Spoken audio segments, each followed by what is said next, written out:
এবং শিবু হাজরা অ্যারেস্টেড, তো তার মানে পুলিশ রাজধর্ম পালন করছে। যেভাবে যা বলা হয়েছিল, অভিযোগ ছিল, ধরার কথা ধরা হয়েছে। বাম জমানায় সেগুলো হতো তো, বিজেপি রাজ্যে সেগুলো হচ্ছে তো।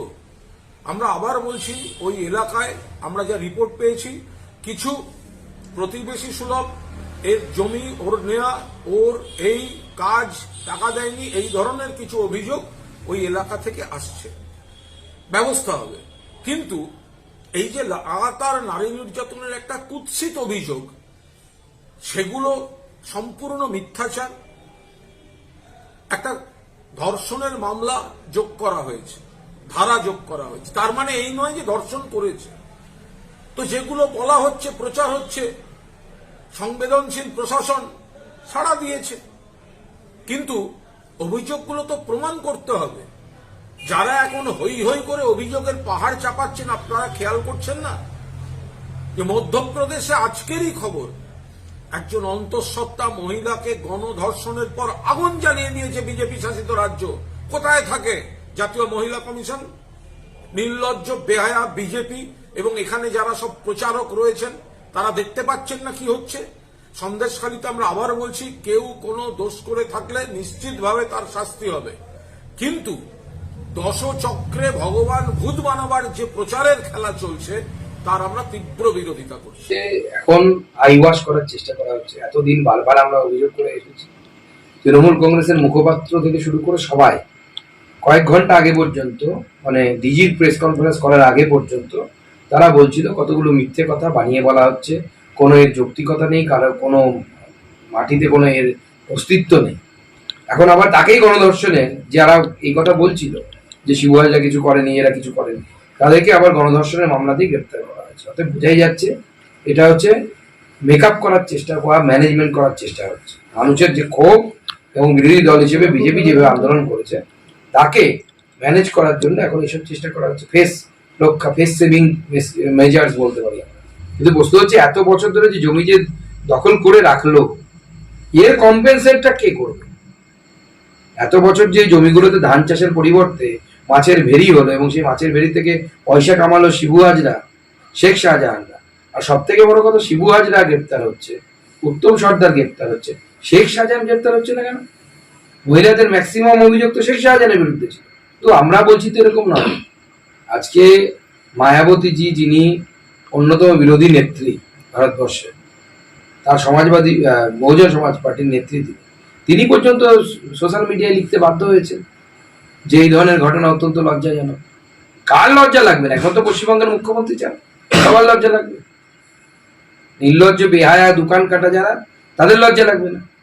মমতাকে যেদিন মুখ্যমন্ত্রী করেছিল বাংলার মানুষ, সেদিনকে এই ভাগ্যের লিখনটা লিখে নিয়েছিল। তাহলে এ তো দেখতে হবে, এটা কোনো ভেবে লাভ নেই। সন্দেশখালীতে ইজ্জত গেল কি কোথায় গেল, এসব ভেবে লাভ নেই। সামনে লোকসভা ভোট আছে, ঝেঁটিয়ে বিদায় করুন তৃণমূলকে, সেটাই হচ্ছে কাজ। এবং সবচেয়ে মজার ব্যাপার, এই নিয়ে যখন কুণাল ঘোষকে বা তৃণমূলের অন্যান্য নেতৃত্বদের প্রশ্ন করা হচ্ছে, তখন শাসক দল বলছে যে এটা বিরোধীদের শিখিয়ে দেওয়া, এবং বিরোধীদের শিখিয়ে দেয়, বেশ করেছি, শিখিয়ে দিয়েছি। মমতাকে ক্ষমতাচ্যুত করার জন্য যা যা করার তাই তাই করবো। কুণাল ঘোষকে গিয়ে বলুন যে যা পারে করে নিচ্ছে।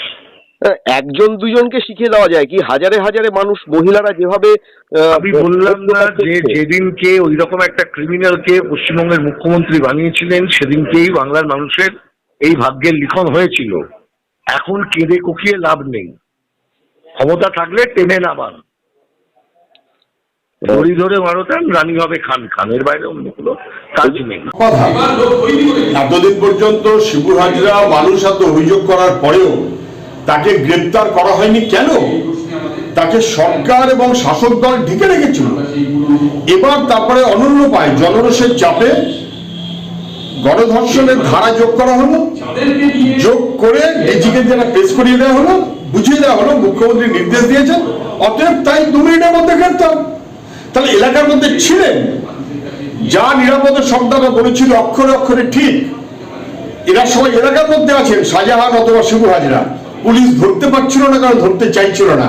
এখন মনে করেছে সরকার আর উপায় নেই, অতএব তাই গ্রেপ্তার করেছে। কিন্তু আমি বলছি গ্রেপ্তারের পরে শাস্তি হবে তো?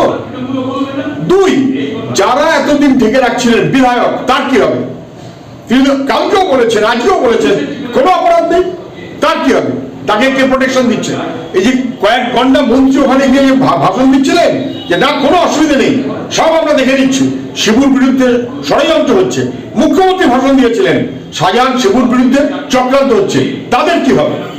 অপরাধীরা ধরা পড়ছে, জনরোষে গ্রেপ্তার হয়েছে, এবং যদি ঠিকঠাক ব্যবস্থা না হয় এই জনরোষ আছড়ে পড়বে নবান্ন কালীঘাটের দিকে, যেন অপেক্ষায় থাকে। এতদিন পর মুখ খুলেছেন, যখন শিবু হাজরা এবং শাহজাহানের কণ্ঠে মুখ্যমন্ত্রী বিধানসভায় ভাষণ দিয়েছেন, দেখা গেল মুখ্যমন্ত্রীর কণ্ঠে রাজীব কুমার ভাষণ দিচ্ছেন। কি ভাষণ দিলেন? শাহজাহান কেন ধরা পড়েনি ওটা ইডিকে জিজ্ঞাসা করুন, ইডির দায়িত্ব, ইডি ফেল করেছে। তাহলে উনি বুঝিয়ে দিলেন যে শাহজাহানকে ধরাটা জরুরি ছিল, ইডি ফেল করেছে 1, 2, তাহলে রাজ্য পুলিশ প্রায় 1.5 মাসের বেশি হয়ে গেল ধরতে পারেনি, রাজ্য পুলিশ ফেল করেছে সাইমালটেনিয়াসলি। 3, এটা উনি বুঝিয়ে দিলেন যে ওনাকে যে ইন্টারোগেশন করতে পারেনি সিবিআই, এটা দায়িত্বটা সিবিআই এর। 4, হয়তো বুঝিয়ে দিলেন যে সিবিআই অথবা ইডি দিল্লির নির্দেশে মমতা ব্যানার্জির সুবিধার্থে কাজ করে বলেই ওনাকেও ইন্টারোগেট করতে পারেনি, শাহজাহানকেও গ্রেপ্তার করেনি। ইডি কেন করেনি? মুখ্যমন্ত্রীর যাতে অসুবিধা না হয়, দিল্লি সেইভাবেই চলে, হয়তো স্পষ্ট করে দিলেন।